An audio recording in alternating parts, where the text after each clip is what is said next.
Assalamualaikum warahmatullahi wabarakatuh.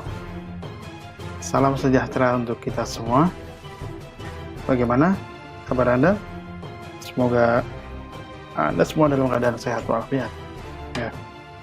Baik, dalam kesempatan kali ini saya ingin melanjutkan lagi materi kuliah Game Design and Development atau perancangan dan pengembangan game di pertemuan ketiga ini, yaitu tentang game purpose and licensing. Ya, ini kegunaan game dan lisensinya seperti apa. Baik, untuk mempersingkat waktu, apa itu nanti kegunaan-kegunaan game di samping tentu Anda untuk dimainkan ya, dan bagaimana lisensinya seperti apa ya. Kita langsung saja pada slide berikut ya untuk mempersingkat waktu. Ya, tentu apa itu kegunaan game?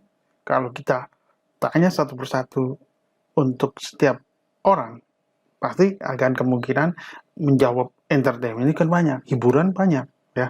Karena memang ini common purpose-nya, yaitu kegunaannya. Tetapi sebenarnya tidak hanya ini aja. Nanti coba kita bahas dalam bahasan atau di slide-slide berikutnya ya. Selain itu juga untuk hibur, kenapa? Untuk kita menghindari atau mengisi kebosanan ya, keep away from boredom. Jadi supaya kita nggak bosan, supaya kita bisa terhindar dari kebosanan. Ya mungkin Anda lagi nunggu atau apa, belum datang juga, terlambat, yang ditunggunya segala macam. Nah, ada games. Sekarang kan game bisa dibawa di mana-mana dengan adanya game berbasis atau berplatform mobile ya. Nah, selain itu juga kita bisa ya bergembira lah dan berkoneksi dengan atau terkoneksi dengan teman-teman kita lewat game. Misalkan gamenya game multiplayer atau game berbasis jaringan network ya, seperti itu. Apalagi kira-kira fungsi-fungsi lainnya. Mari kita lihat slide berikutnya. Ya, fungsi lainnya adalah seperti diperlihatkan di sini, ya, educational, pendidikan. Mungkin ada yang heran ketika beberapa tahun yang lalu, jangan main game, itu merusak segala macam. Tapi sekarang pendekatan-pendekatan digunakan dalam metode pembelajaran atau game educational, atau kita mengenalnya edu games. Misalnya untuk mengajarkan sesuatu ya, misalkan matematik, fisika ya.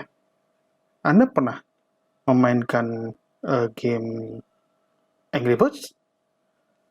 Pernah? Ya. Anda pernah? Anda juga? Iya, betul. Memang game ini populer ya pada masanya tentunya. Tapi kalau kita lihat, itu games bukan hanya sekedar game. Di situ ada tim developernya, ada orang psikologi, orang edukasi. Tanpa disadari, Anda sebenarnya sedang menerapkan atau mengaplikasikan materi-materi fisika. Gerak jatuh bebas, gerak melambung, gerak segala macam.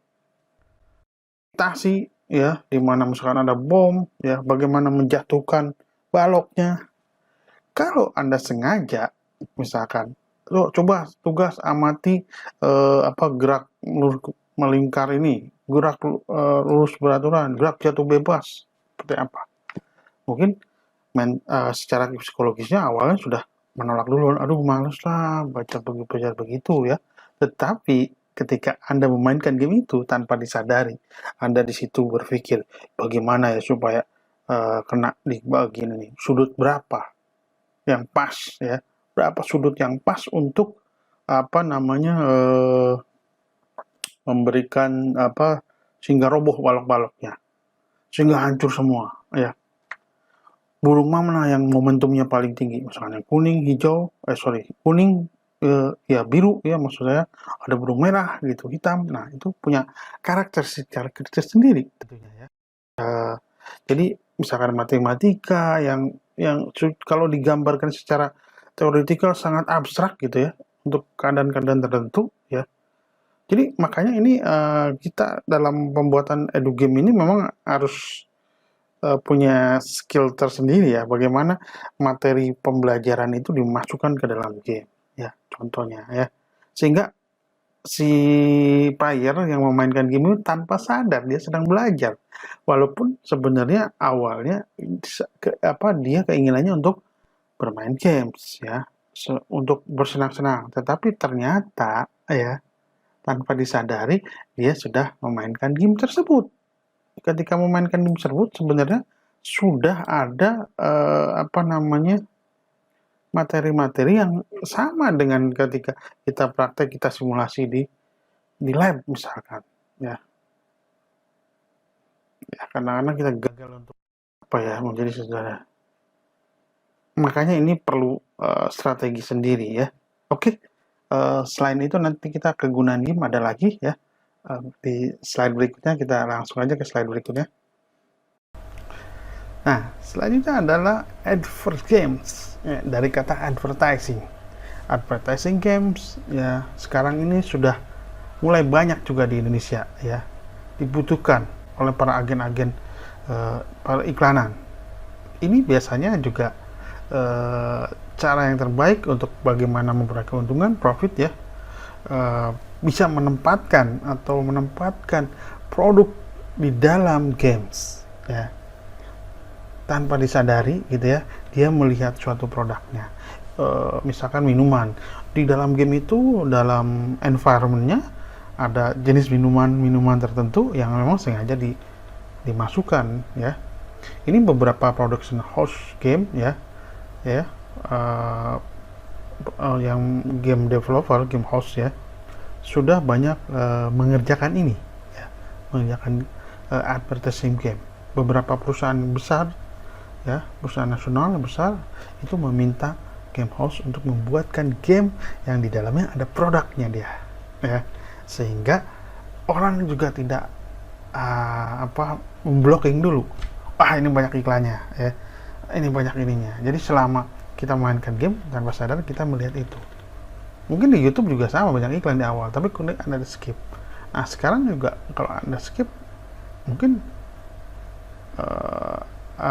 tidak seperti men-skip di YouTube ya, karena sedang asik memainkan game, ada produk biasanya kita lihat ya, tentu tidak mengganggu dia main gamenya ya. Atau untuk mendapatkan energi baru, nyawa, harus mengklik sesuatu yang memunculkan videonya itu video produk atau jasa iklan, itu gimana, mau nggak mau dia akhirnya tetap nonton ya kan.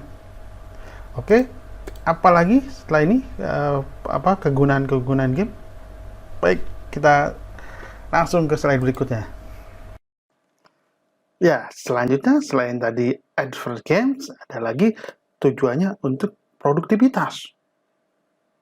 Loh, kok game kan biasanya mengurangi produktivitas, sekarang kok bisa meningkatkan produktivitas? Bagaimana? Biasanya kan kalau ada game malah ngerjain sesuatu terbengkelai karena asik main game dan segala macam. Kita harus punya strategi. Ini namanya gamification teknik, yaitu dalam hal ini menggunakan metode-metode atau standar yang ada di game, cara-cara yang di dalam game untuk pekerjaan sehari-hari atau pekerjaan yang sifatnya ada nilai sisi produktivitinya ya. Jadi ini nanti lewat namanya gamification ya ini. Jadi bisa merubah orang. Misalkan orang yang tadinya terlambat masuk ya atau apa, seolah-olah nanti kalau dia nggak terlambat, on time, dia dapat badge, dia dapat poin atau dapat prize ya.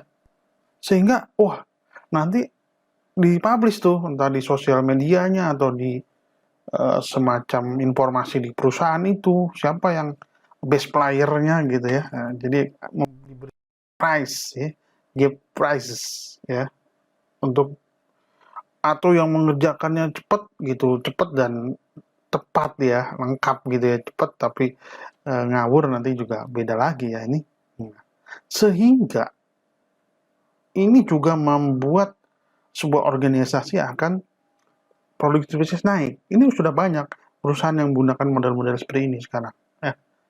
Juga membantu untuk orang-orang untuk mengingat ya atau memvisualisasikan sesuatu. Misalnya game-game simulasi ya. Itu tadi ke arah edukasi juga masih bisa game edukasi simulasi ya. Atau untuk mensimulasikan suatu pekerjaan. Misalnya bagaimana kita memadamkan sebuah api atau bagaimana kita mendesain merangkai sesuatu bangunan dan segala macam lewat game-game simulasi yang sebenarnya udah mirip mendekati kenyataannya sehingga ini membantu atau memudahkan orang untuk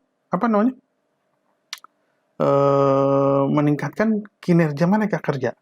Disimulasikan dulu kan lebih kalau ada kesalahan segala macam itu mungkin bisa diketahui lebih awal ya. Seperti itu. Ada lagi kira-kira apa tujuannya? Oke, kita lihat saja di slide berikutnya.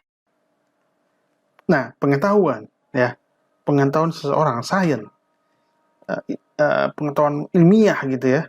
Study player behavior, reaction and attitude. Collect data, nah ini ya.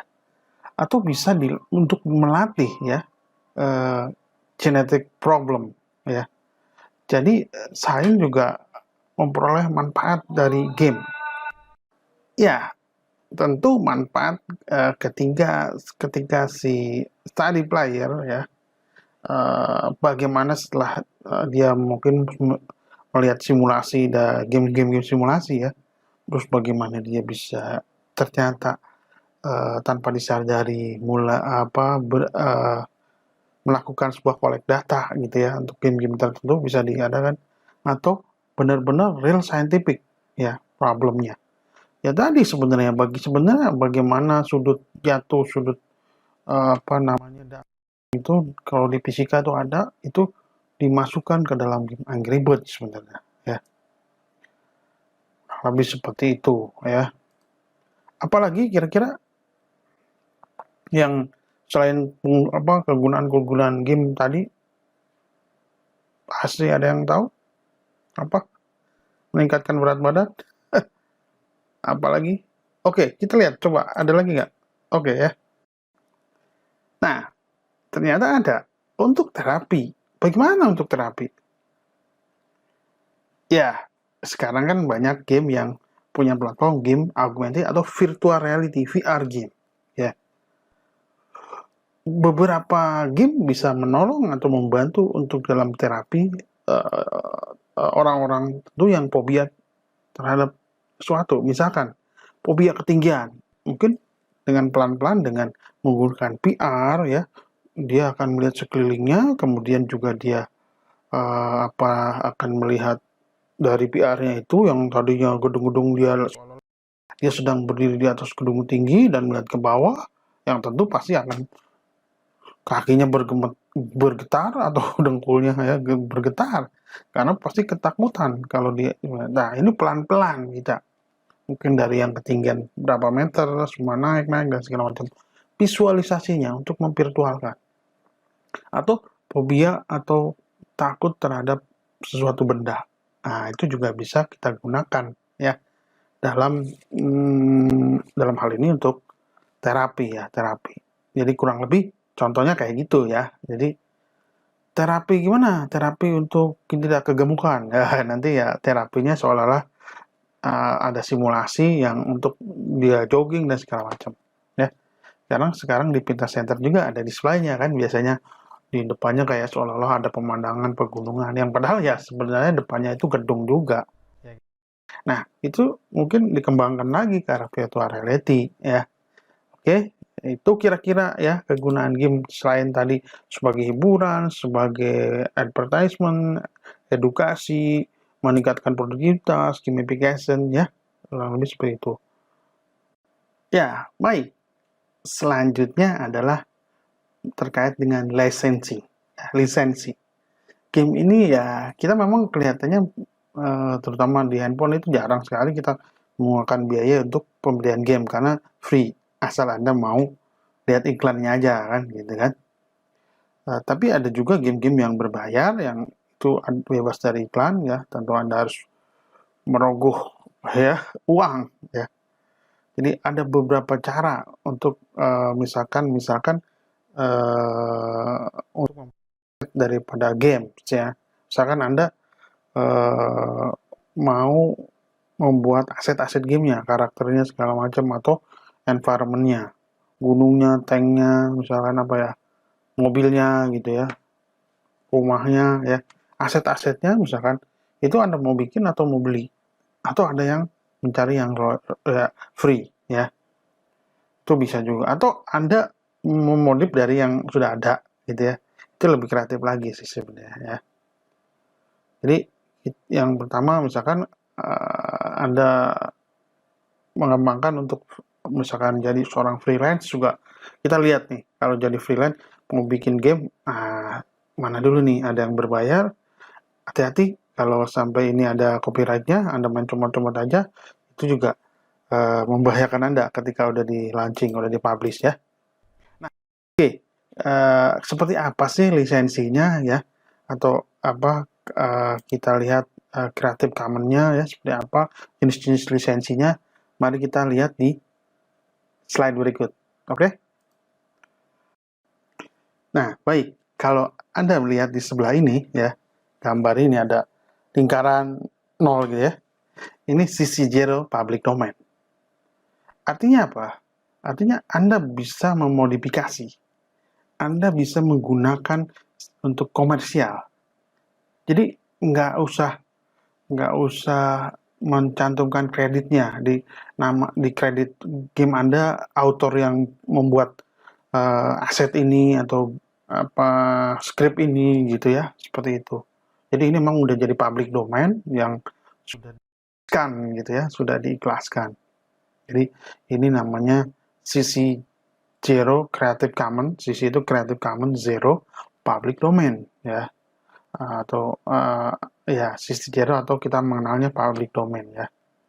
Jadi Anda bisa memodifikasi ya, udah ada gitu ya, udah Anda modif lagi ya, terus kemudian Anda juga bisa menjualnya gitu malah ya dengan itu ya. Ini yang paling enak nih kayak gini ya, orangnya memang sangat ikhlas banget berarti. Oke ya, selanjutnya seperti apa? Lisensi seperti apa lagi ya? Kita lihat di apa slide berikutnya. Nah, kalau yang ini lingkaran tapi bukan 0, tapi ada gambar orang, tapi bukan di WC ini ya, bukan WC pria. Ini adalah by atau CC by. Di situ Creative Commons atau kita mengenalnya dengan contribution. Nah, pada lisensi ini Anda dapat modifikasi, boleh ya. Anda juga boleh membuat ini jadi dijual itu secara komersial gitu ya. Kemudian, nah tetapi harus mencantumkan nama si autornya ya. Sama kayak misalkan musik pengiring di YouTube itu boleh menggunakan bebas, nggak ada harus ininya, tapi harus ada di deskripsinya, harus mencantumkan kreditnya. Ada seperti itu kan, ada model-model seperti itu. Nah, kurang lebih seperti itu ya. Oke? Ini paham ya. Kalau tadi yang tadi tuh enak banget tuh, yang sekarang sebenarnya udah masih enak juga ya, tetapi kita harus mencantumkan lah udah disknya seperti itu. Selanjutnya apa? Oke, kita lihat. Ya, oke. Selanjutnya kalau Anda melihat sini, ini ada dua komponen, by and SA ya. Ini kita mengenal juga atau namanya common creative by ya, SA itu share likes ya, share like. Jadi Anda ini kalau ada lisensi seperti ini, Anda bisa memodifikasi sama, kemudian Anda juga bisa mengkomersialisasikan ya, tetapi Anda apa namanya harus mencantumkan ya nama si author ini, kredit Anda ya. Kemudian nah ada bedanya adalah dan ada indikasi bahwa ada perubahan, ada sedikit modif ya, mungkin sedikit ya.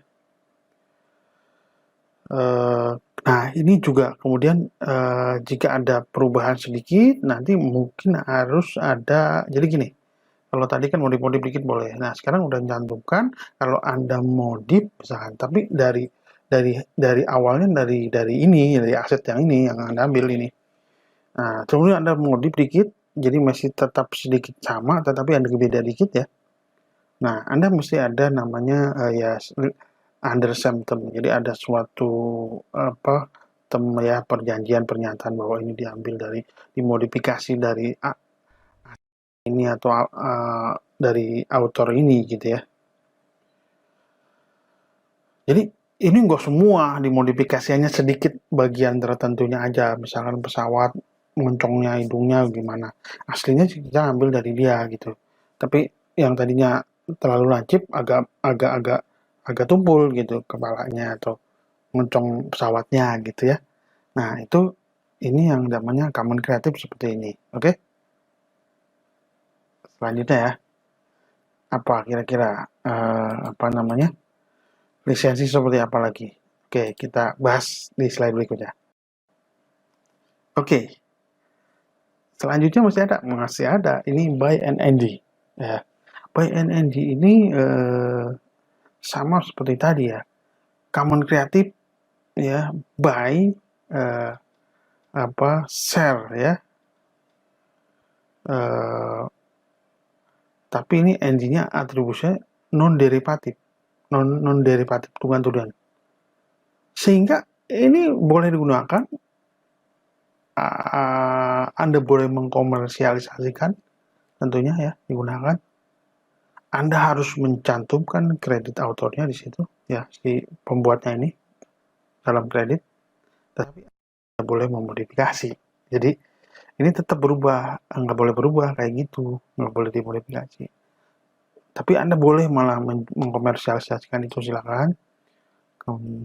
Asal mencantumkan nama si autornya, si pembuatnya ya. Tapi nggak boleh dimodifikasi. Jadi itu ya kurang lebih gratis juga ini berarti. Oke, selanjutnya apa? Ya, kita lihat berikutnya. Nah, ini selanjutnya ya, common creative sisi apa? Buy plus NC ya. Jadi also known as attribution non komersial. Jadi ini boleh dimodifikasi ya, silahkan aja dirubah segala macam. Tetapi ini tidak boleh dikomersialisasikan ya. Artinya ini misalkan aset gamenya untuk kepentingan sosial, pendidikan gitu ya. Dan Anda harus mencantumkan si autornya dalam kredit game Anda, misalkan seperti ini ya, aset-asetnya segala macam. Ya, ini logonya seperti ini ya. Kurang lebih seperti itu ya. Jadi Anda bisa lihat di sebelah sini. Perbedaannya dengan tadi apa? Kurang lebih seperti itu ya. Nah, untuk yang berikut ya, yang berikut ini ya,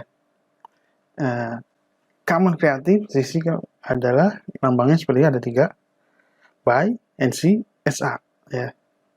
Itu kita mengenalnya no as attribute ya, non komersial, share alike, non komersial, NC non komersial, SA share alike ya.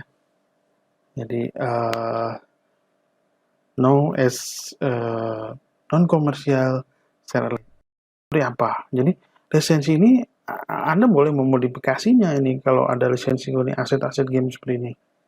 Yang penting Anda mencantumkan nama yang buatnya dalam kredit game Anda. Oke.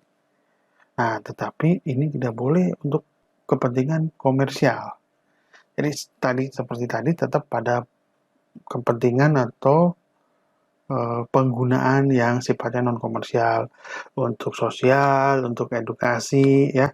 Jadi nggak ada rupiah gitu atau dolar lah kalau dalam istilah dalam kita memata uangkan ya, memvaluekan seperti itu ya.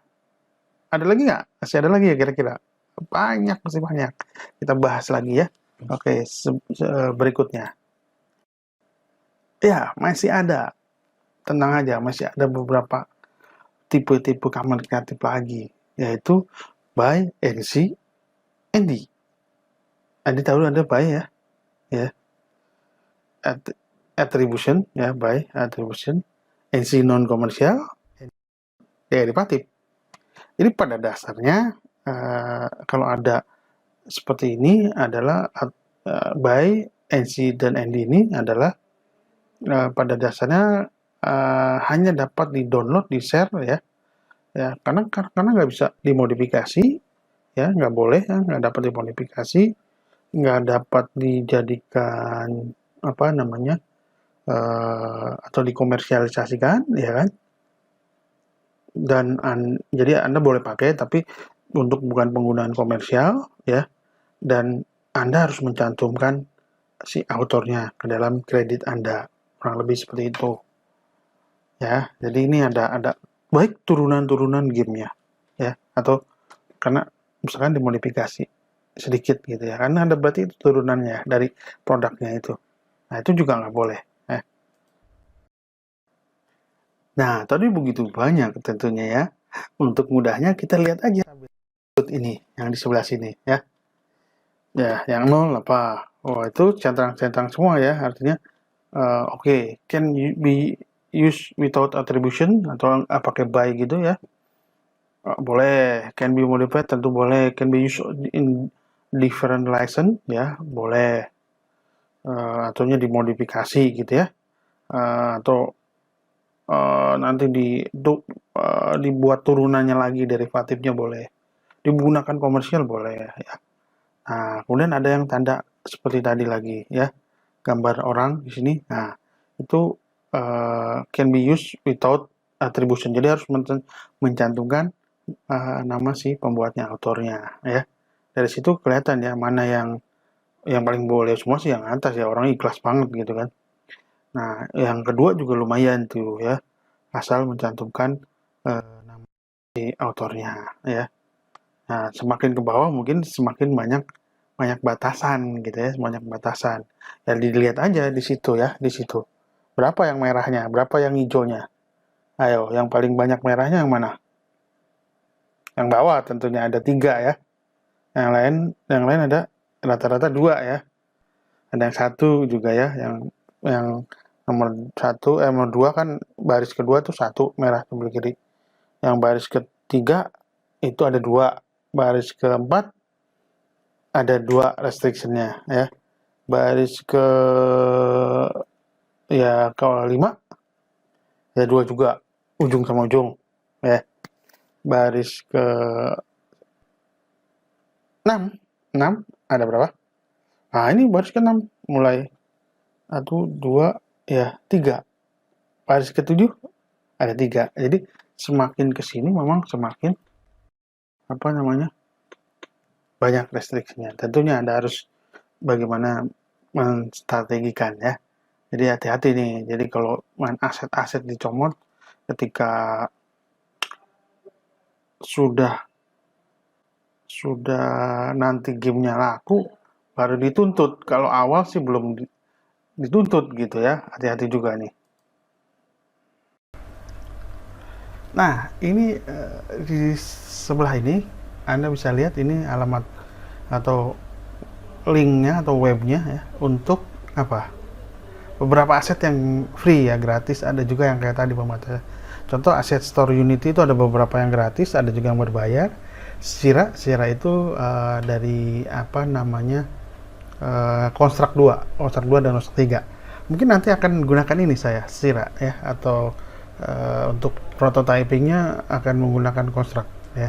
Ada juga game dev market ya, di situ ada suara, sound, ada karakter, ada segala macam di situ. Jadi Anda bisa memanfaatkan ini, dan tadi bisa kalau memang Anda nggak bikin asetnya ya. Tapi kalau bisa saya minta Anda bikin asetnya, karakter, minimal karakternya.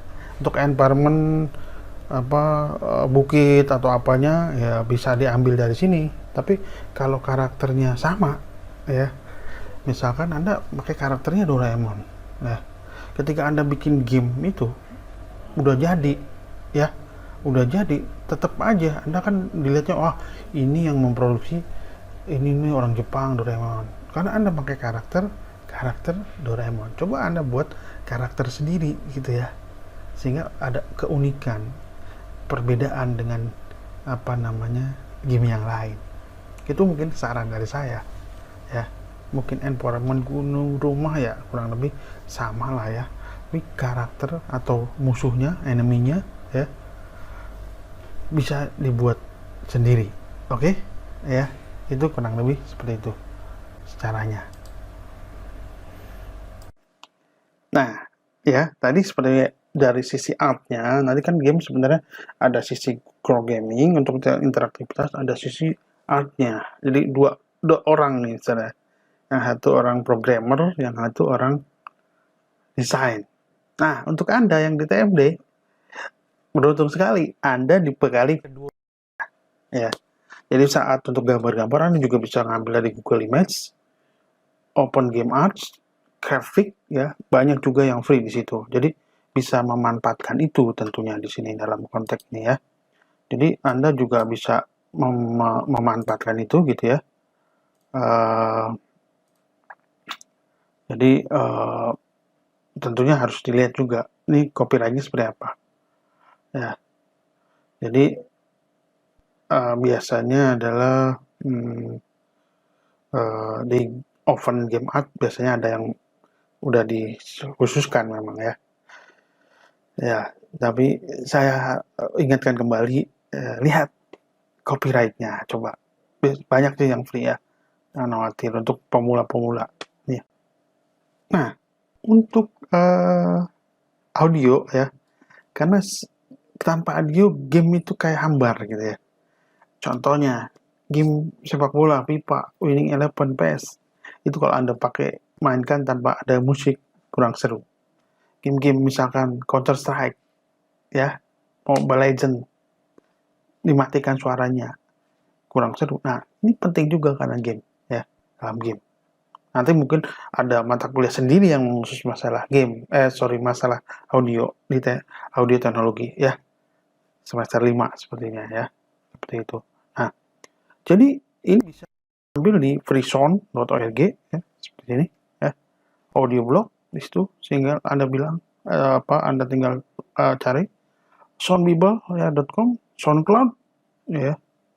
SoundCloud dia ada beberapa yang harus minta izin ya ke autornya, ke orang yang buatnya, kurang lebih seperti itu. Nah, ya. Atau Anda bisa kompos sendiri ya, yang bisa main musik nanti bikin digital audionya. Oke, seperti itu. Nah, ini ada lagi ya, contohnya seperti ini. Ada beberapa yang untuk aset, contohnya game art 2D. Karena konteks mata kuliah ini nanti kita bikin prototipenya hanya yang 2D saja ya, untuk Anda mengenalkan bagaimana sebuah game itu dirancang, didesain, dan bagaimana mengembangkan.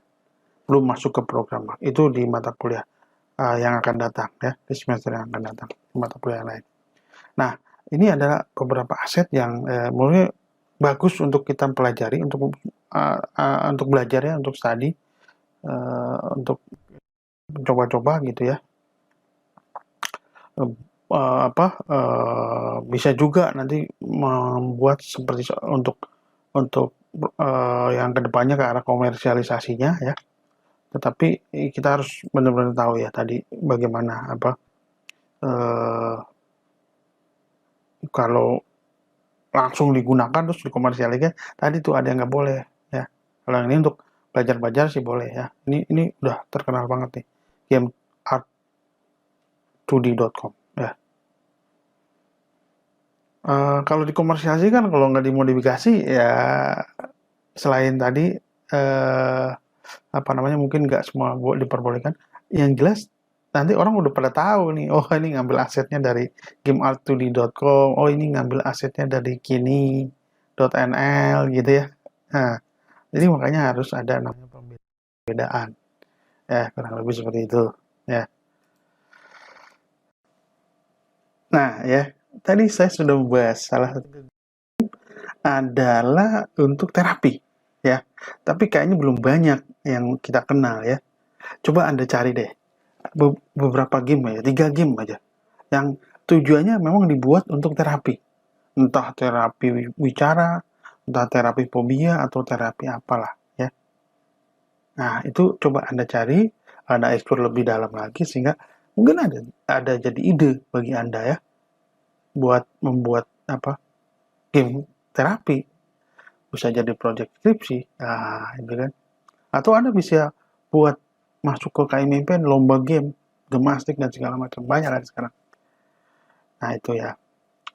Nah, baik ya. Saya rasa pembahasan kita tentang tadi tujuan atau kegunaan purpose daripada game dan model-modelisasinya seperti apa.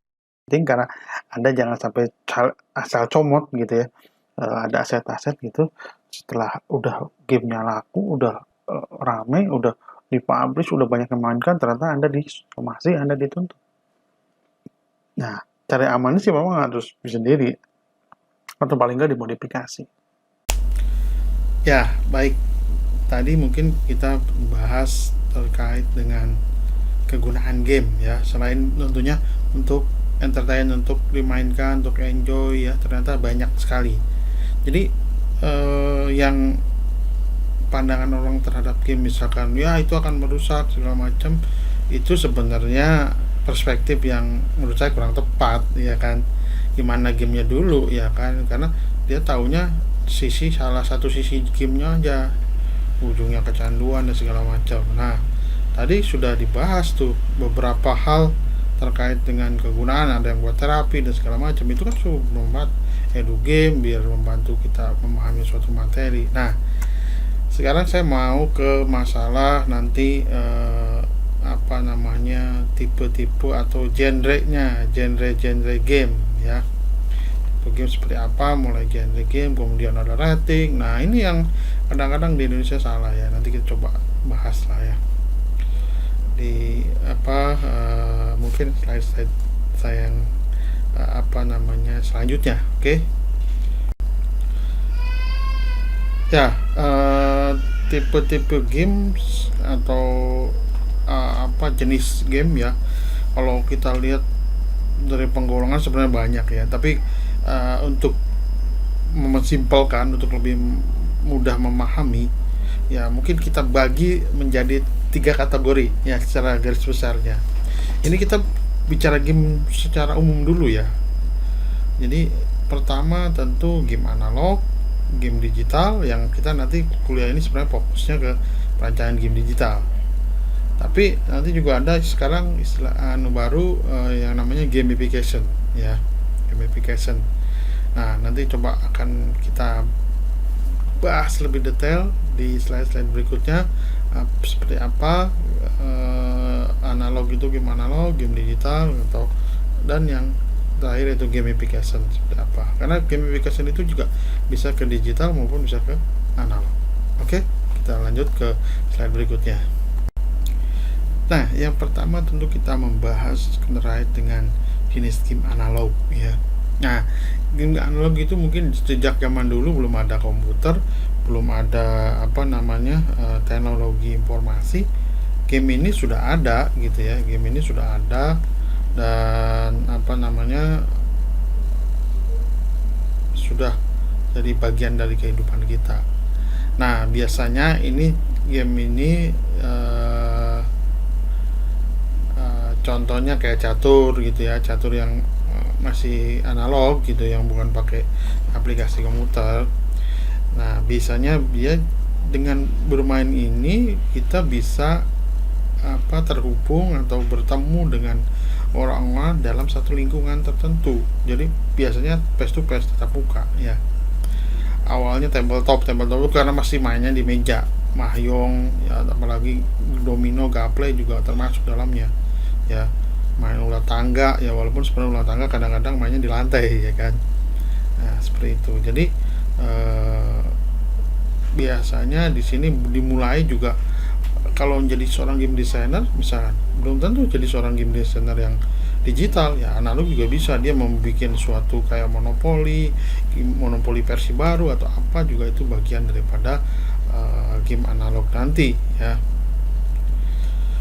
Jadi dalam game dalam jenis ini pasti nggak ada programming tentunya membuatnya ya. Yang penting bagaimana tools bantunya, misalkan kertas atau papan atau apalah ya, yang kemudian dalam hal memvalidasi ide juga menurut saya ya waktunya lebih sedikit lah ya dibandingkan nanti untuk game digital.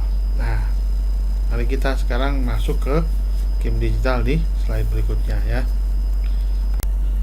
Nah, jadi sebelum kita masuk ke game digital, mungkin contohnya banyak tadi saya sudah sebutkan monopoli, tapi biasanya tadi ya ada game-game yang pakai kertas, kartu gitu ya, domino, remi, soliter adalah apa namanya ya, canggulan atau apa.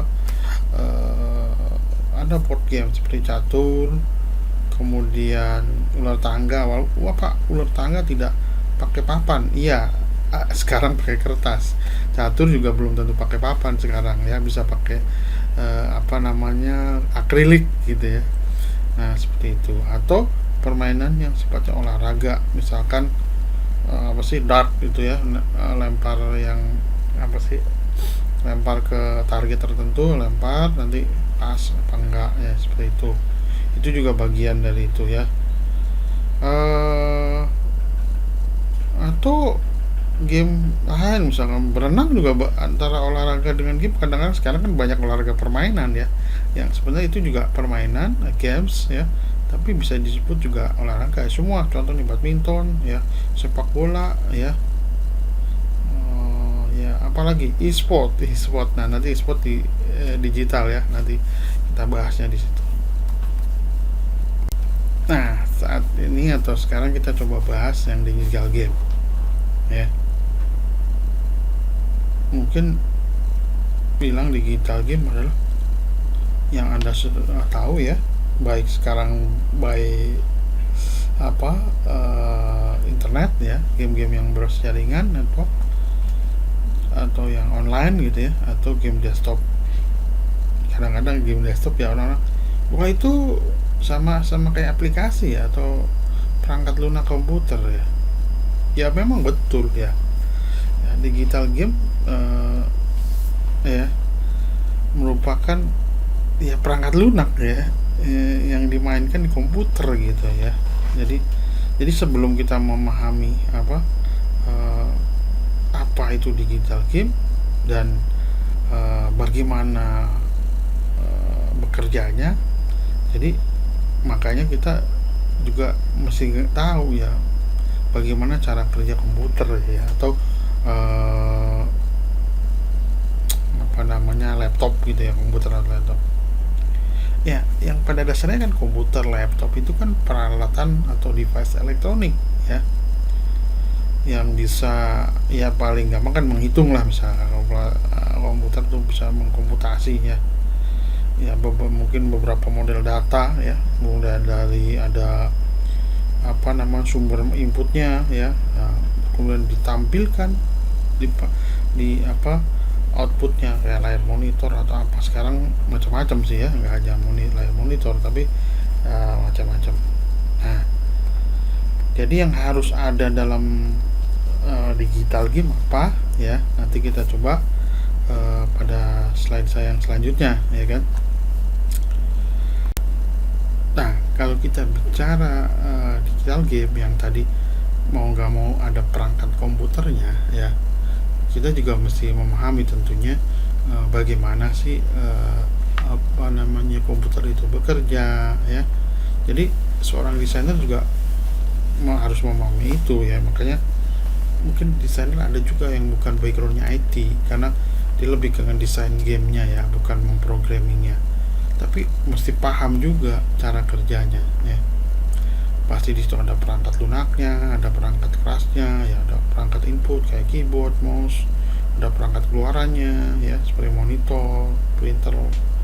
Nah, kemudian harus dilengkapi juga perangkat lunak ya. Kalau web base ya gamenya, mau nggak mau di sub perangkat harus ada browser ya, ada image editornya untuk membuatnya, ada baru terbentuk video gamenya apa. Di samping ada media streaming atau untuk apa nama memainkan game seperti kayak Steam gitu ya, seperti itu. Jadi kurang lebih seperti itu ya. Nah, kita coba nanti bahas yang satu lagi, yaitu gamification ya. Ya, ini ada yang saya bilang baru, yaitu namanya gamification ya.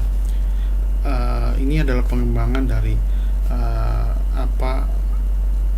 produk dari game ya, dimana biasanya gamification ini dipakai nggak hanya oleh orang yang untuk enjoy menikmati game, tetapi malah bisa dijadikan atau digunakan untuk mengimprovisasi atau menaikkan, memperbaiki produktivitas dan engagement. Jadi supaya terlibat lebih banyak gitu ya, memotivasi orang-orang sehingga kedepannya bisa mencapai suatu tujuan bersama, atau merubah perilaku. Nah, ini kan kalau di organisasi ya perlu kayak gini-gini ya, di perusahaan. Nah, ini sekarang banyak beberapa perusahaan yang menerapkan gamification untuk ya ini mengimprove produktivitas karyawannya, mengengage atau supaya lebih aktif terlibat dalam kegiatan perusahaan, memotivasi orang sehingga ujung-ujungnya target atau capaian yang ingin dicapai dari suatu organisasi atau perusahaan itu bisa diraih. Selain juga itu untuk merubah perilaku yang mungkin tadinya kurang disiplin, kurang ini jadi lebih disiplin. Nah, dalam membuat gamification ya, tentu kita harus memperlihatkan atau maksudnya membutuhkan yang namanya dinamika dan elemen-elemen yang diambil dari game untuk digunakan sehingga terjadi atau memperoleh ya, terjadi atau tercreate suatu namanya gamified experience ya. Maksudnya ketika gamification-nya itu dijalankan, dia dapat experience daripada ikut serta atau memainkan atau terlibat dalam gamification itu. Nah, seperti itu ya. Jadi itu maksudnya. Misalkan apa? Misalkan masuk gitu ya, banyak yang terlambat. Nah, nanti dibikin gamification-nya. Oh, yang masuknya tepat, nggak terlambat gitu, nanti ada dapat poin gitu ya. Ya, nanti gimana caranya ya? Nanti ada mekanismenya tentunya ya. Yang kayak absennya ini datang pakai fingerprint, langsung masuk data, masuk ke game perusahaan itu, dimana playernya si karyawan itu sendiri. Nah, yang telat mungkin ada nilainya minus gitu, yang nanti tiap bulan dia ada poin-poinnya gitu kan, nanti ada awardnya apa sampai level-levelnya nanti seperti itu. Nah, ini kan biasanya orang lebih lebih bersemangat gitu, karena dia seolah lagi mau mainkan game ya, padahal kalau dibikin peraturan jangan telat-telat, kita tetap masih telat. Nah, itu salah satu faktor dari gamification ya. Nah, gamification juga ya memang banyak sekali sekarang, banyak digunakan di kalangan enterprise lingkungan perusahaan ya, banyak sekali. Beberapa BUMN saya lihat sudah banyak menggunakan ya. Juga digunakan, kita bisa menggunakan dari biasanya institusi pendidikan, kita menggunakan atau membuat namanya educational game ya. Sehingga nanti di situ akan terjadi proses pembelajaran yang lebih fun, yang lebih menyenangkan lah ya. Jadi ini memang sudah ada trennya bahwa gamification itu jadi suatu fashionable yang dimulai akan menjadi suatu mainstream lah ketika nanti. Nah, itu memang suatu hal yang bagus ya. Tapi sebenarnya tergantung juga sih ya, nanti suatu bisa ada bahayanya kalau memang dari sisi game designer kurang memahami apa itu gamification. Jadi untuk membuat gamified yang tadi saya namanya gamified experience ya, itu tentu tidak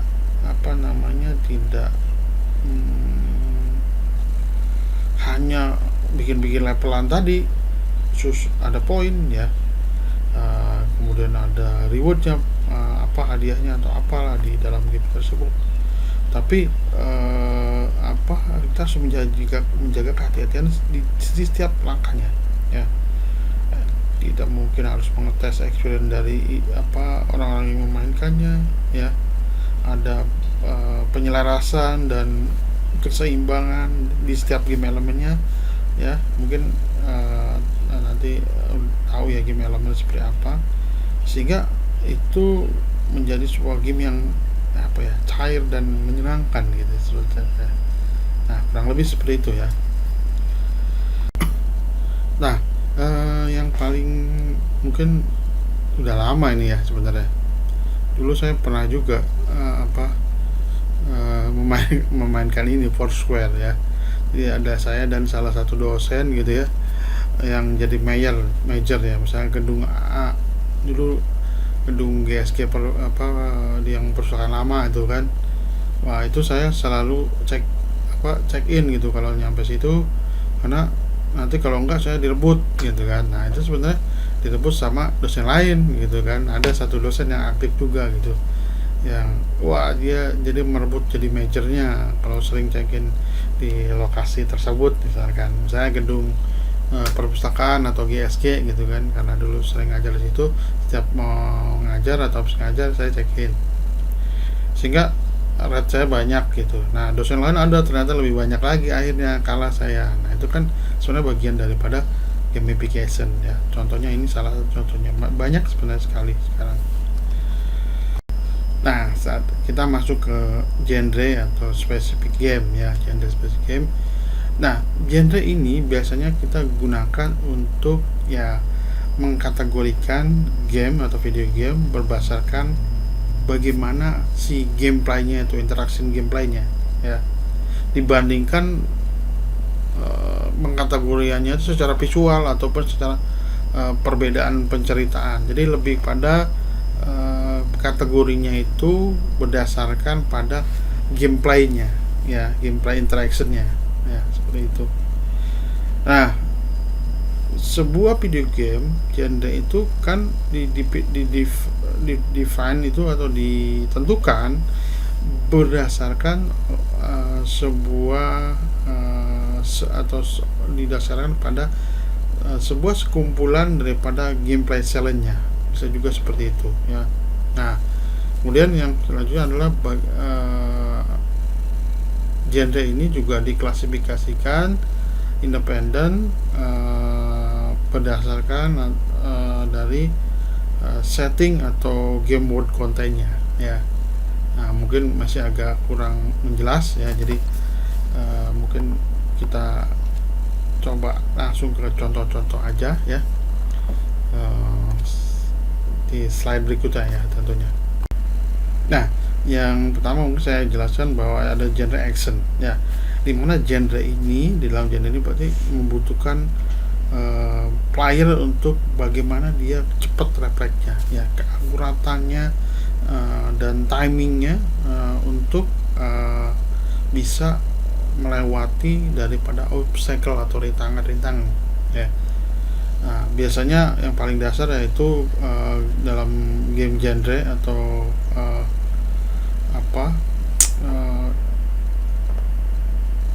yang paling banyak yang seperti ini ya, tinggal berantem pukul-pukulan ya, biasanya paling besar ini, paling luas genre ini ya. Jadi kemudian juga action game juga mempunyai game plan dengan penekanan pada pertempuran atau pertarungan ya, berantem gitulah ya. Nah, subgenrenya ini di bawahnya gitu ya, maksudnya subgenrenya itu bisa daripada action game ya, seperti game fighting, berantem, atau contohnya first person shooter ya, itu masuk ke dalam action sebenarnya ya. Oke, kita lanjut ya ke genre yang lainnya. Nah, ini ada yang namanya genre action adventure ya. Jadi kalau tadi action, sekarang action adventure ya. Jadi ini menggabungkan elemen daripada dua komponen genre-nya, yang tipikalnya biasanya obstacle-nya atau rintangannya itu sangat panjang gitu ya. Jadi bagaimana dia mesti melewati, ya biasanya bisa juga ada tools-toolsnya, misal ada senjatanya, ada apalah, ramuan gitu, ada apa, item-item tertentu yang bisa meningkatkan ya apa ya, kekuatannya, kecepatannya, ya seperti itu. Biasanya itu dikumpulkan dulu gitu, wah nemu di mana segala macam diambil ya. Atau biasanya juga sebagai modal untuk dia leverage meningkat gitu ya, kekuatan atau kecepatan atau ketahanannya gitu, kekebalannya bisa jadi ya. Misalkan kalau udah dapat ini, nyawanya turunnya cuma dikit gitu kalau kena pukul. Kalau kalau nggak dapat ini, langsung setengah nyawanya hilang gitu. Bukan nyawanya, healthnya ya. Ya, jadi biasanya juga ada fokus pada eksplorasi ya. Jadi ya, kadang biasanya juga melibatkan pengumpulan item-item tertentu ya, kayak tadi senjata, apa, pisau atau peta gitu ya. Ya, atau bisa jadi nanti ujungnya berhantam juga atau pertempuran juga gitu ya. Ini kombinasi memang. Nah, ini kalau tadi action adventure, ini adventure-nya doang. Jadi lebih menekankan pada petualangannya ya. Jadi menjelaskan di situ apa daripada apa petualangan itu, dan ya yang nggak adanya paling reflex, challenge, dan actionnya tadi. Kalau action itu mesti tetap ada berantemnya, ada refleks untuk menangkis atau apa ya, menghindar segala macam. Tapi kalau yang adventure ya tidak, unsur-unsur itunya tidak ada gitu ya. Yang penting dia bisa apa, adventure-nya sesuai dengan targetnya apa, bisa dia mainkan, bisa dia jalankan ya. Biasanya normally ya require ya, biasanya membutuhkan player yang bisa menyelesaikan berbagai macam puzzle ya, apa, teka-tekinya gitu ya, dengan berinteraksi dengan orang, dia nanya segala macam, oh ada di sana gitu segala macam. Nah itu kadang-kadang juga tidak di-define dengan sesuatu yang cerita yang alurnya atau kontennya yang fix gitu ya.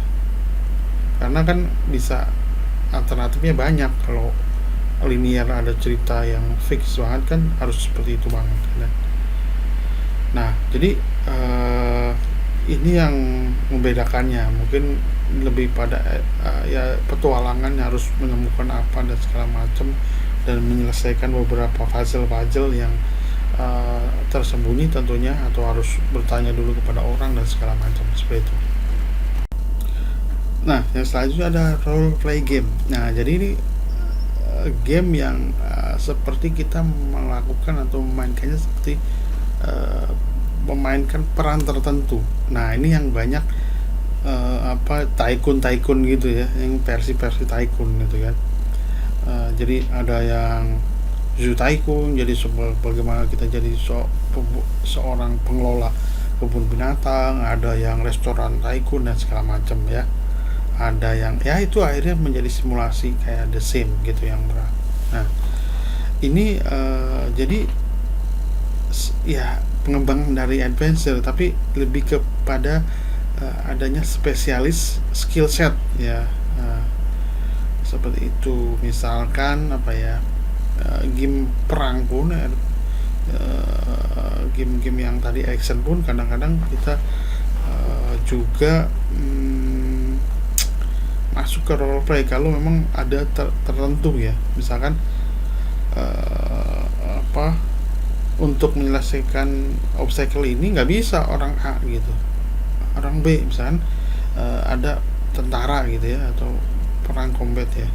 Pas ketika menyeberangi sungai itu gak bisa tentara biasa, harus marinir gitu ya, yang bisa nyelam. Kalau dia nggak punya marinir keburu mati ketembak, nggak bisa tuh kayak gitu. Nah itu juga sebenarnya udah masuk ke role play game.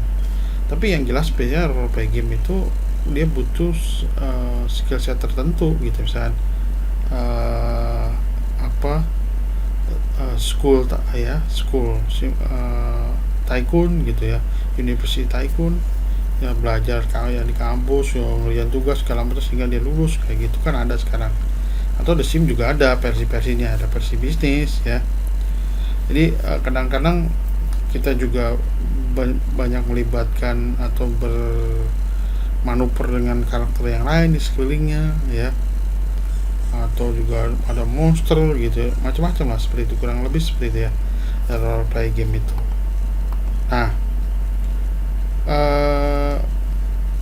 biasanya dalam perbedaan kultural juga itu akan membuat sebuah role play game menjadi khas gitu ya. Jadi misalkan RPG role play game, karakteristik kadang-kadang apa ya, karakteristik dari sisi budaya juga akhirnya masuk ke dalam RPG ini. Misalkan ada yang merepresentasikan dari barat ataupun dari timur RPG ya. Contohnya gini, Western RPG biasanya melibatkan si playernya untuk meng-create karakter, dan itu juga membuat jadi semacam non-linear storyline ya. Jadi mungkin bisa beda dan ada keputusan yang harus dibuat oleh si player nanti. Mungkin beda dengan ada nuansa kalau di Eastern RPG ya, yang barat dan timur maksudnya. Yang maksudnya timur itu Asia dan segala macamnya. Si player tuh ngontrol bagian daripada predefined ya, sebelum dia menentukan karakternya seperti apa dan gramatikalnya seperti apa. Jadi sehingga nanti ada linearitas. Ya mungkin ini dari dari sisi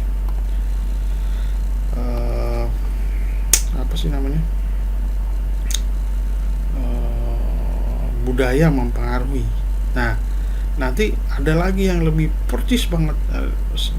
Kalau ini kan hanya sebagai role play gamenya, si ini harus punya nih mekanik misalkan dokter tapi nanti akan ada yang spesifik sekali gitu ya. Nah, kita akan bahas di slide berikutnya tentunya. Nah ya, ini adalah genre simulation. Ketika RPG role play didetailkan lagi ya, lebih detailkan lagi, maka itu terbentuklah suatu genre baru yang namanya simulasi. Jadi benar-benar mengikuti keadaan realnya sebenarnya. Dan ini banyak juga sekarang digunakan untuk pembelajaran ya. Contoh simulasi, ketika pandemi terjadi, semua pembelajaran daring online ya, mungkin theoretical segala macam yang itu bisa disampaikan, tapi ketika yang praktek, nah itu kan agak masalah, terutama bila peralatan yang membuat untuk praktek itu mahal dan nggak bisa dibeli sendiri pribadi gitu ya. Kalau langsung praktek di kampus kan pakai peralatan kampus. Nah, tapi bagaimana sehingga akhirnya membuat simulasi yang bisa dimana, contohnya misalnya mahasiswa keperawatan, mahasiswa kedokteran, bagaimana ke ruang pasien atau bagaimana men-set peralatan medisnya seperti apa. Nah, tentu kan tidak bisa hanya langsung menggunakan video saja, tidak ada imersifnya, tidak ada rasa untuk terjun seperti langsung di dalam dunia realnya. Nah, ini makanya membantu juga game-game simulasi itu disebut. Jadi kadang-kadang game simulasi itu bisa jadi bukan game, memang bersimulasi gitu, karena semua real ya, alat berat gitu ya, mau mengoperasikan atau simulator ya jatuhnya. Sekarang apa bedanya main kita di time zone dengan kalau ujian SIM di Samsat gitu ya, Polda Metro sana, kan nggak terlalu jauh berbeda gitu ya, setirnya mirip-mirip lah segala macam, cuma mungkin di sana pakai skor koin, di sini nggak lulus tes gitu ya, gitu cuma praktek. Nah, seperti itu. Jadi banyak turunannya, subkategorinya, dari konstruksi ya, macam-macam lah, lab simulation kayak The Sim macam, sampai kadang-kadang ada game-game yang sedikit menjurus-jurus ke dewasa juga ada ya. Nah, oke, selanjutnya ke genre selanjutnya ya. Ya, genre berikutnya adalah genre strategi ya. Jadi strategi fokus pada gameplay yang dimana dia membutuhkan kehati-hatian dan tentunya keahlian berpikir ya, kemudian merencanakan berdasarkan secara sistematis ya, untuk bagaimana meraih kemenangan segala macam, strateginya seperti apa.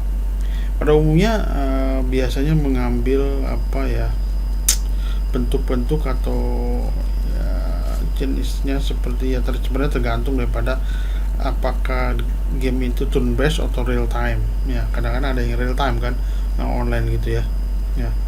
Strategi biasanya militer gitu kan, berbau-bau militer gini. Tapi banyak juga contohnya misalnya pipa manager, itu kan bukannya simulasi ya. Kalau simulasi itu kayak main bolanya sih sebenarnya yang pipanya, tapi ini kan lebih kepada condong ya, walaupun kadang-kadang pipa manager ya bisa kita sama role play, sama kayak Morino, sama kayak Sintayong gitu misalnya. Kalau lo jadi Sintayong mengaturnya seperti apa, tapi lebih sebenarnya lebih pada strateginya gitu ya. Nggak harus sampai ke gimana cara ngelatihnya, tapi planning ngelatihnya seperti apa, minggu ini fisik apa teknis ya gitu misalnya ya. Jadi biasanya berbagai macam ya. Nah biasanya sih kita nge-refer pada 4X ya, dalam strategi video game itu, dimana goal utamanya adalah bagaimana mengeksplor, mengekspand, mengeksploit, dan mengeksterminate, menutup ya. Jadi kayak game-game strategi yang Yuri atau apa gitu, yang itu juga ada misi-misinya ya, seperti itu. Nah sebenarnya yang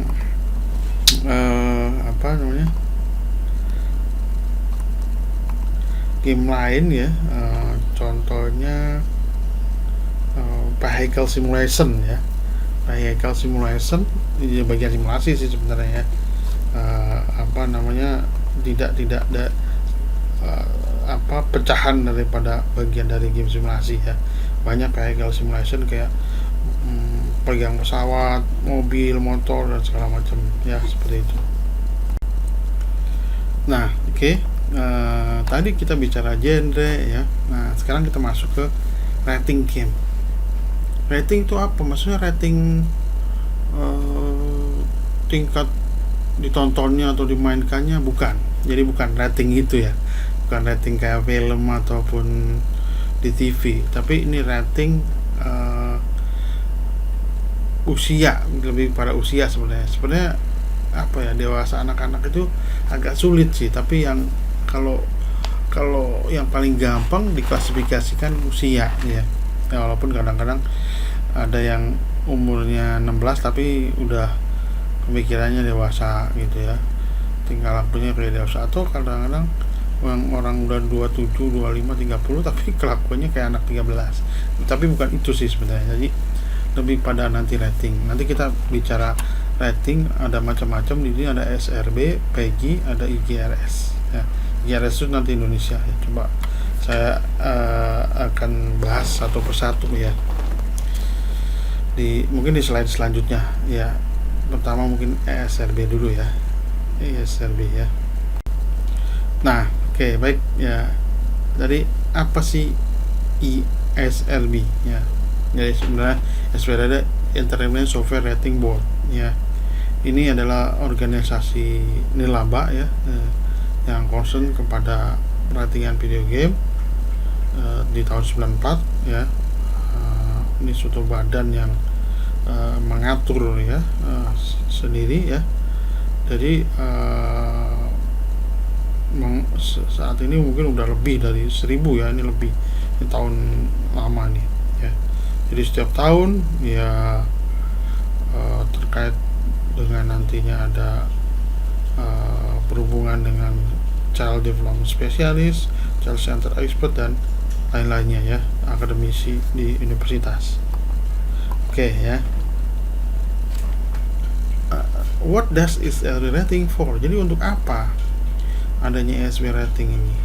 Ya, ESRB rating ini menyediakan panduan ya terkait konten sebuah game ya. Jadi bukan kualitasnya bagus segala macam enggak, tapi panduan.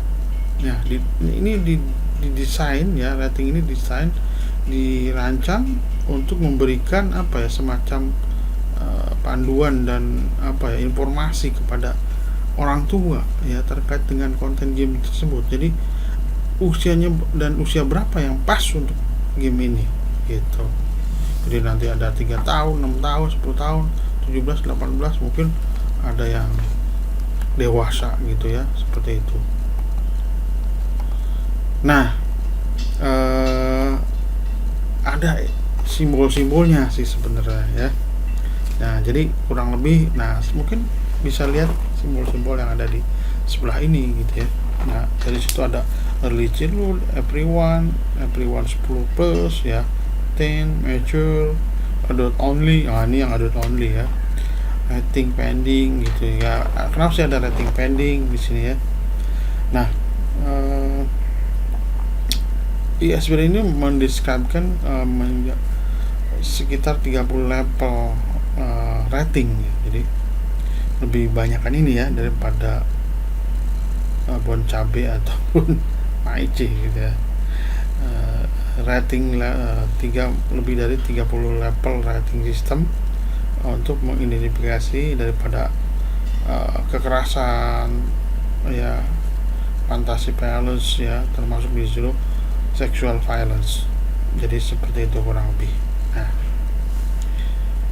nanti coba kita bahas satu persatu rating-ratingnya itu di slide berikutnya.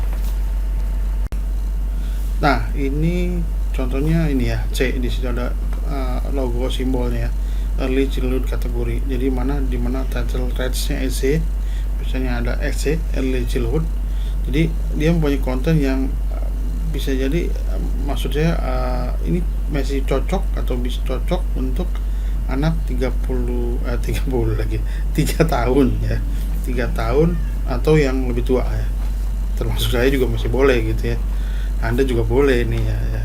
Jadi isinya tidak ada material yang apa namanya yang nggak pas dengan anak-anak gitu ya, jadi yang dikhawatirkan sama orang tua. Jadi yang kalau ada level gini ya Anda juga masih bisa memainkan, bukan bisa nonton tapi bisa memainkan ya.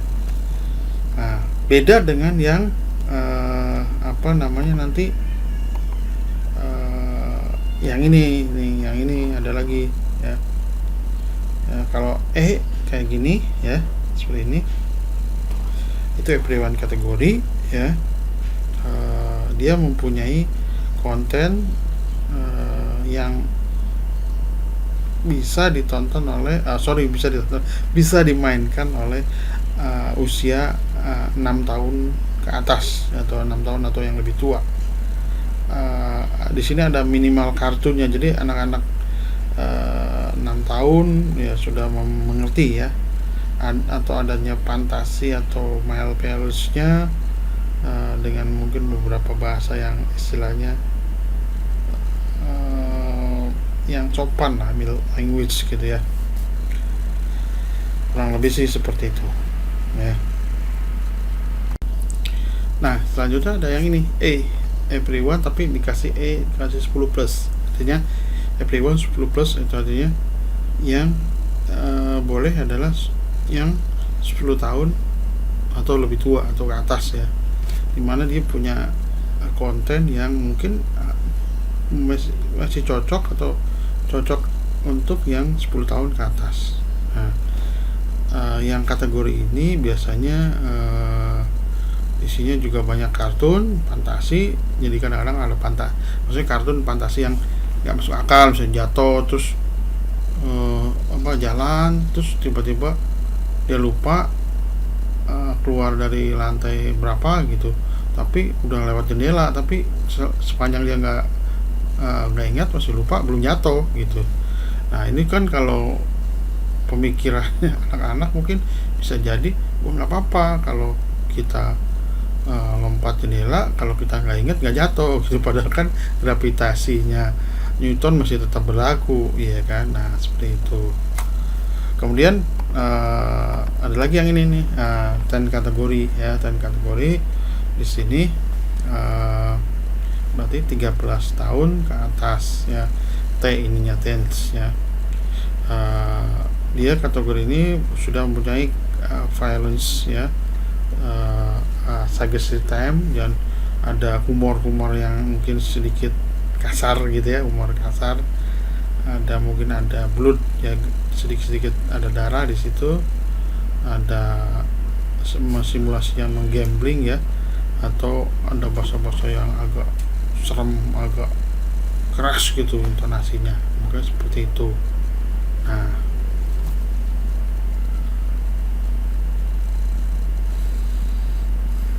Nah, selanjutnya yang adalah game rating. Kalau tadi 10, sekarang mature ya, dewasa nih. Jadi di sini sudah mulai ada konten yang untuk dewasa, jadi makanya hanya cocok untuk orang yang usia 17 tahun ke atas atau 17 tahun yang lebih tua. Karena dalam kontennya nanti kategori ini ada ya kekerasan yang sangat intens, ada darah ya, ada seksual konten juga sedikit gitu, ada kata-kata kasar mungkin. Nah, kemudian selanjutnya juga ada mature tapi kategori 2. Nah, ini lebih di atasnya lagi sih sebenarnya, dimana grafik dan realistic lookingnya nggak sedikit hibur atau nggak agak kurang jelas gitu, malah diperjelas ya physical konfliknya. Jadi di sini kadang-kadang mungkin lebih ekstrim lagi daripada yang tadi, makanya kategorinya dinaikin kategori 2. Ada senjata ya, ada orang yang sakit, luka ya, mati ya, atau sedikit vertical nudity ya, ada telanjangnya gitu ya. Mungkin agak tertutup sih ya, nanti kalau ketahuan sama ini di blur tuh, ya kan, walaupun boneka gitu. Nah, itu yang salah satu kategori di mature ya. Nah, baik, selanjutnya yang mature itu ternyata ada lagi yang lebih di atasnya, itu adult only kategori. Jadi benar-benar dewasa banget ini yang ya. Nah, ini punya, dimana gamenya itu punya konten yang seharusnya hanya dimainkan oleh orang-orang dewasa ya, mungkin kalau di Amerika tuh dianggapnya 18 tahun ke atas ya. Jadi mungkin ada kekerasan atau sensual, grafik sensual ya, telanjang sedikit mungkin dari belakang segala macam seperti itu ya. Game GTA sebenarnya masuk dalam kategori ini. Nah, itu dia. Nah, di Indonesia ini orang belum memahami rating game, sehingga ada yang sampai ke game GTA itu haram gitu ya. Itu karena tidak memahami haram itu menurut saya ya, untuk siapa, untuk kategori siapa gitu ya. Nah, itu ya. Nah, jadi ini yang harus diluruskan gitu ya sebenarnya. Sampai ada yang fatwa game GTA haram ya. Saya setuju juga sih sebenarnya. Haram untuk siapa? Yang children, yang 10 gitu ya. Benar ya. Nah, kurang lebih seperti itu ya. Selanjutnya ada lagi kategori 2-nya. Nah, jadi adultnya jadi naik lagi, lebih parah lagi nih. Nah, yang sini yang adult kategori 2 ya. Jadi ada kata-kata kasarnya lebih banyak, atau ada lagu lirik juga banyak, kekerasan seksual kontennya banyak, darah ya segala macam ya, ada penggunaan drug, alkohol. Nah, di sini yang masuk ke dalam 2, pokoknya yang lebih inilah ya, lebih pada yang berat yang pertama. Nah, kurang lebih seperti itu ya. Ya, baik. Tadi mungkin kita bahas terkait dengan kegunaan game ya, selain tentunya untuk entertain, untuk dimainkan, untuk enjoy ya, ternyata banyak sekali. Jadi yang pandangan orang terhadap game misalkan ya itu akan merusak segala macam, itu sebenarnya perspektif yang menurut saya kurang tepat, ya kan. Gimana gamenya dulu, ya kan, karena dia taunya salah satu sisi gamenya aja, ujungnya kecanduan dan segala macam. Nah, tadi sudah dibahas tuh beberapa hal terkait dengan kegunaan, ada yang buat terapi dan segala macam. Itu kan sudah membuat edu game biar membantu kita memahami suatu materi. Nah, sekarang saya mau ke masalah nanti apa namanya, tipe-tipe atau genre game, ya. Game seperti apa, mulai genre game, kemudian ada rating. Nah, ini yang kadang-kadang di Indonesia salah ya. Nanti kita coba bahas lah ya di apa mungkin slide saya yang apa namanya selanjutnya. Oke. Nah, selain seperti tadi ya, saya basisnya Amerika gitu ya. Ini ada lagi Eropa ya, Pan Eropa Game Information atau PEGI, tapi nggak ada melatih sukmanya ya, ini PEGI ya. Dimana PEGI ini adalah sistem peringkat konten video game yang ada di Eropa, yang dibuat untuk membantu konsumen atau ya pemain game atau player game di Eropa, sehingga dia bisa membuat keputusan yang tepat dalam membeli game ya, dengan ngelihat logo di apa mungkin kotaknya ya, kalau masih belinya dalam DVD. Dikembangkan oleh Interactive Software Federation of Europe ISPE ya, FA, dan ini mulai digunakan di April 2003, menggantikan banyak sistem peringkat yang usia di negara-negara Eropa. Jadi sistem PEGI ini sekarang digunakan lebih dari 30 negara, didasarkan pada kode etik atau beberapa seperangkat aturan yang mengikat setiap publisher game yang menggunakan sistem PEGI tersebut secara kontraktualnya. Nah, regulasi mandiri dari PEGI terdiri dari 5 kategori usia dan 8 deskriptor konten yang menyarankan kesesuaian dan konten game untuk rentang usia tertentu ya, berdasarkan konten game tersebut ya. Peringkat usia tidak dimaksudkan untuk menunjukkan kesulitan permainan ya, jadi bukan, tapi lebih kepada konten tadi ya, jadi bukan usia kesulitan permainan ya, jadi lebih kepada konten. Nah, apa saja ya kurang lebih yang ada di apa namanya klasifikasinya ya, transaksi apa klasifikasinya berdasarkan PEGI ini ya.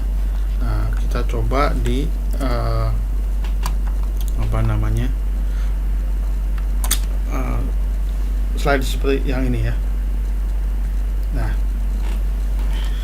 jadi PEGI memberikan peringkat usia game tergantung pada konten dalam gamenya. Jika sebuah game menyertakan tema ya apapun seperti yang ditampilkan di bagian ini ya, jadi maka peringkat daripada pengkategorian usia, rating usia game tersebut ya, maksudnya yang mainkan usianya berapa, itu sangat berbeda dengan apa yang terjadi jika game tersebut tidak menyertakan tema tersebut.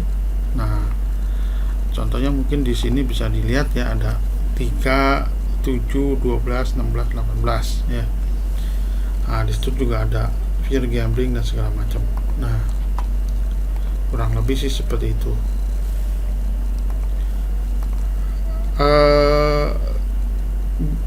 Jadi kemudian game ratingnya PEGI ini juga rating apakah dia tadi ada kekerasannya, unsur sexual exploitationnya, drug abuse, racial violence ya, kekerasan rasial, gambling, scene yang ada di situ ada, atau online multiplayer. Jadi ada simbol-simbol juga seperti ini.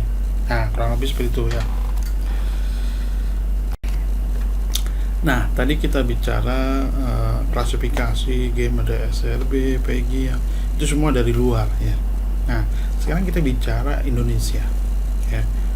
Indonesia sebenarnya sudah ada IGRS ya, dan itu juga hasil daripada apa peraturan Menteri Kominfo tahun 2016 atau PM Kominfo nomor 11 tahun 2016 tentang klasifikasi permainan interaktif elektronik, dalam hal ini game ya.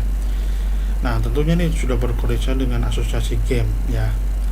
Ya, di situ bisa dilihat. Jadi dengan tujuannya itu membantu penyelenggara dalam memasarkan produk permainan game sesuai dengan nilai-nilai luhur bangsa Indonesia.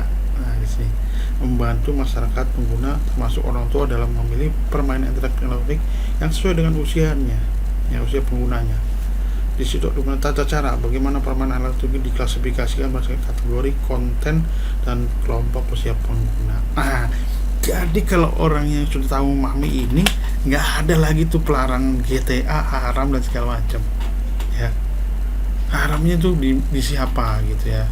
Di anak yang kecil dan yang usia di bawah 17 mungkin, ya gitu. Jadi kita harus bisa arif dan bijaksana juga gitu ya. Nah, selanjutnya mungkin akan lebih detail lagi ya di slide selanjutnya terkait dengan IGRS ini ya. Oke, mungkin slide selanjutnya ya lebih pas. Nah, dalam IGRS kita membagi kelompok usia dan kategori konten. Jadi kelompok usia pengguna berapa, misalnya 3 tahun atau lebih. Ini mirip SRB sih ya. Di situ gimana larangannya atau ada konten apa gitu ya. Kita lihat kategori kontennya apa.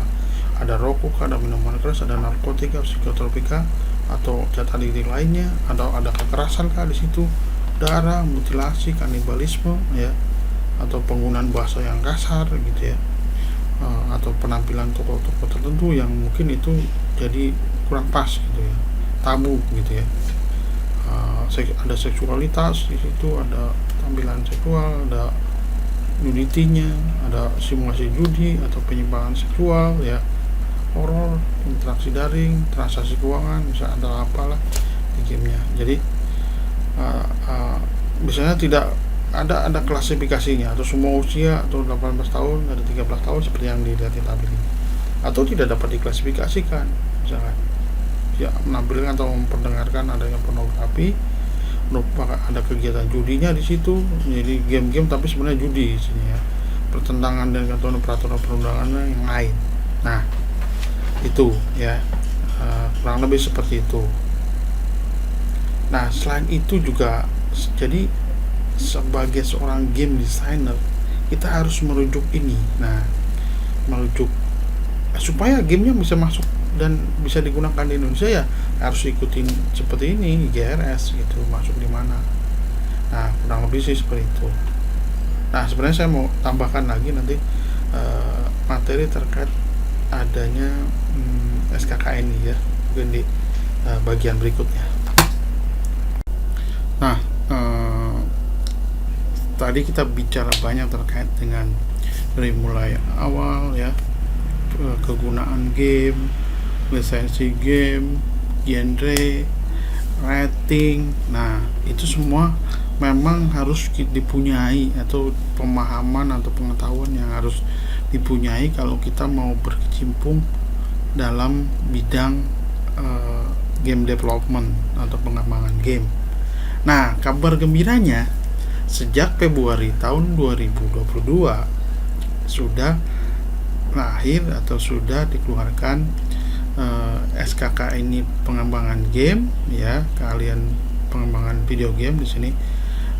Keputusan Menteri Tenaga Kerja nomor 18 tahun 2020 ya, seperti di sini, yaitu penetapan standar kompetensi kerja nasional kategori informasi dan komunikasi, golongan pokok aktivitas pemrograman, konsultan komputer, dan kegiatan yang berhubungan dengan itu dalam bidang keahlian pengembangan video game. Nah, jadi kita harus merujuk ke sini ya, jadi merujuk ke sini kurang lebih sih seperti itu ya. Nah, nanti kita lihat di slide berikutnya penjelasan tentang SKK ini nih. Ya, baik ya. Jadi pengembangan ini berasal dari mana? Standar-standar ini berasal dari sebenarnya dunia industri ya.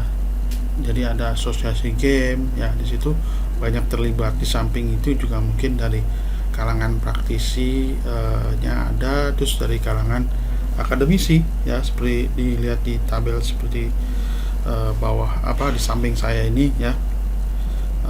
Ya abaikan saja yang nomor 9 gitu ya. Nah, kurang lebih seperti itu. Nah, kemudian apa poin-poinnya ya, mungkin kalau dilihat tinggal cari aja sesi googling ya di Google, SKK ini nomor 18 tahun 2022 pasti ketemu. Nah, tapi kita coba untuk sekilas apa sih supaya kita bisa tahu di awal ini kan kuliah yang pertama kali terkait dengan game ya, jadi lebih memahami lebih secara komprehensif nantinya ke depannya. Nah, baik ya, jadi secara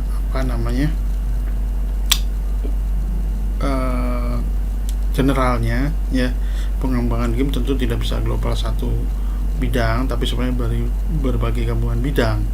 Nah, jadi yang mewadahi di sini ada jadi 4 stream, yaitu game design ya. Jadi mungkin kuliah ini kita juga kuliah pertama kita ini di pengembangan perencanaan dan pengembangan game itu masuk ke dalam ranahnya game design. Nanti mungkin Anda juga di semester berikutnya ada game programming ya. Nah, ada game design, di situ ada tujuan utamanya, lihat fungsi kuncinya yaitu mengembangkan desain permainan video game. Berarti itu masuk ke dalam game design. Nah, ada yang di situ lagi kalau globalnya kan pasti membangun video game tentunya ya. Tapi kita breakdown jadi ada fungsi kuncinya yaitu mengembangkan desain permainan video game, itu berarti masuk ke dalam stream game design. Terus ada lagi merancang konsep visual video game, lebih kepada art visualnya, nah, itu game art. Nah, ada lagi yang masuk ke merancang konsep perangkat lunak video game, interaktivitasnya, membuat. Nah, ini game programming. Dan yang itu bagaimana mengkoordinasi tim pengembang game untuk menghasilkan video game berkualitas atau mengelola produksi video game. Nah, ini masuknya ke dalam game production. Jadi ada 4 di dalam industri game sekarang, ada 4. Sebenarnya ada lagi audio tapi masih belum perlu sebagai stream tersendiri ya. Nah, itu yang bisa saya sampaikan untuk kali ini. Mungkin agak panjang, tapi ini harus saya sampaikan karena memang supaya Anda semua memahami secara menyeluruh terkait dengan industri game itu apa, rating segala macam. Jadi jangan sampai ada nanti GTA diharamkan atau bahwa game itu merusak semuanya. Enggak ya, fungsinya seperti apa, daya terapi. Nah, itu yang perlu pemahaman untuk Anda ya. Oke, saya akhiri. Wabillahi taufiq wal hidayah. Wassalamualaikum warahmatullahi wabarakatuh. Sampai jumpa lagi di perkuliahan saya selanjutnya.